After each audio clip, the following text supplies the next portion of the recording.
was not great, was it? The initial attack, no. Right. So you should have stopped immediately. Oh, okay. Because you're rehearsing, really, aren't you? Or Sure.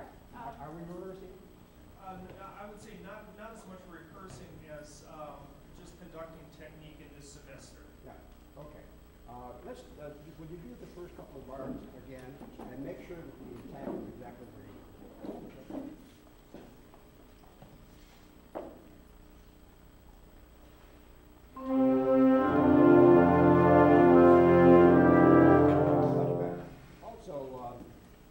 Generally speaking, of course, you've heard this comment, I'm sure, several times. The left hand should not mirror the right hand. And the left hand is the expressive hand. It's used for dynamics and cues and that sort of thing.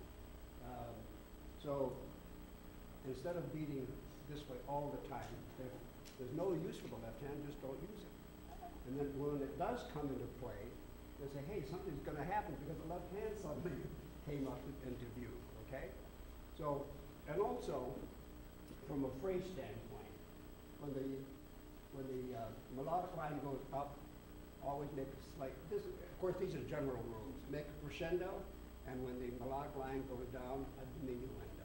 So let's just do the first 5 or 6 bars, and see if we can use the left hand to indicate a little bit of crescendo to that C, and then all the way down to that C, okay?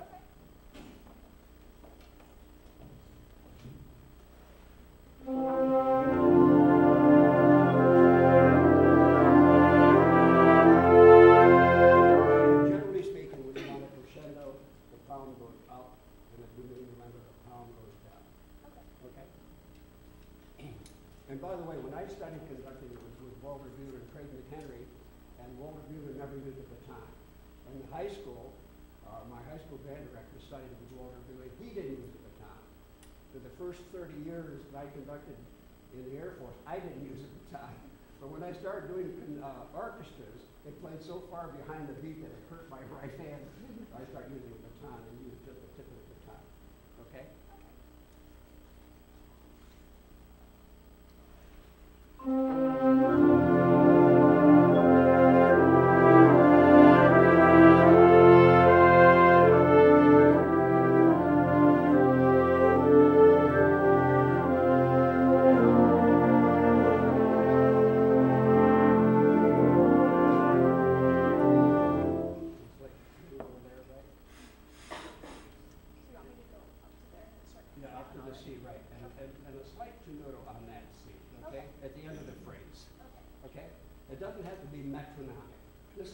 Vocal music.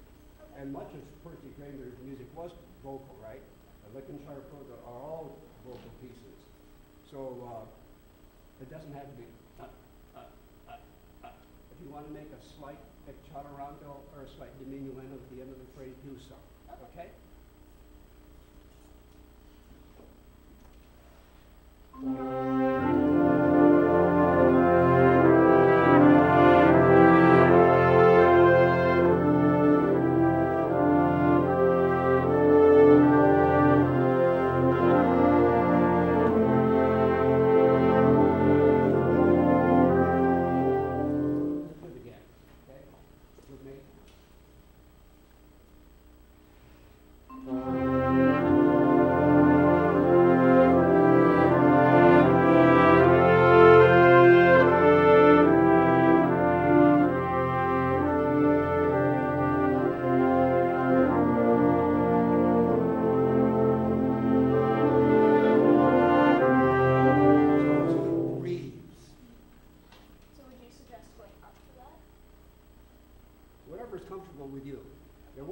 Teaching conducting,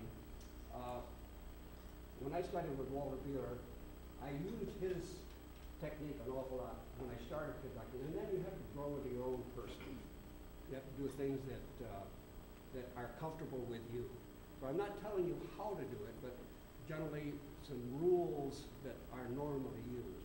But do what's comfortable for you. So make a slight crescendo, make a diminuendo. It's vocal music. Make a slight retardando there and make sure that is piano.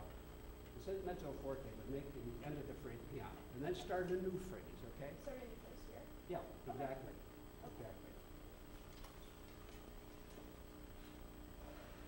Exactly. I see high school band directors, when I judge high school bands, it's 2, 3, 4. You don't need all of that. With one beat of preparation, you're getting 2 or 3 beats of preparation. All you need is the 5th beat. It starts on 6, right? So it's 5, inhale on 5. Okay, so you don't need that 4th beat. You don't need all of that. Okay? There you go.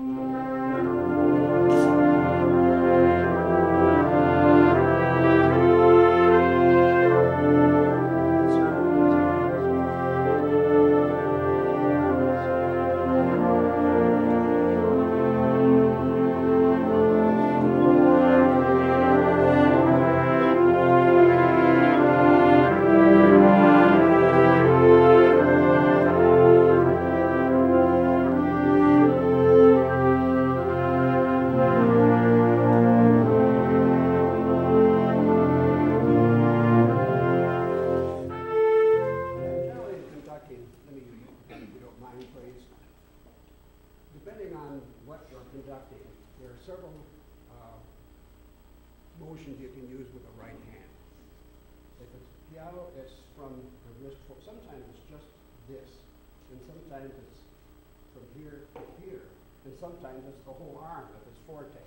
So use everything that you have. So as it gets louder, fuller. I hate the word loud. Full, resonant. Because loud indicates stridency. We don't want that. So fullness. But the more the crescendo, the more arm you use, and the more piano, you can use just the tip of the baton. Okay? We're going to have to move on to the next. Oh, we do? Yes. Oh. Maybe we can just do the last. Can you start here? 1, 2, 3. The last 4 bars, please.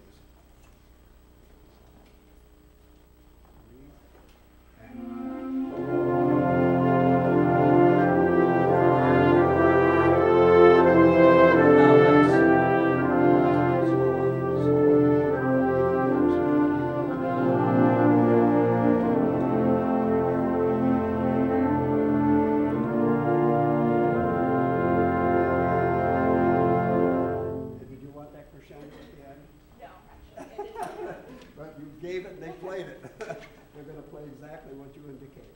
Bravo, thank you.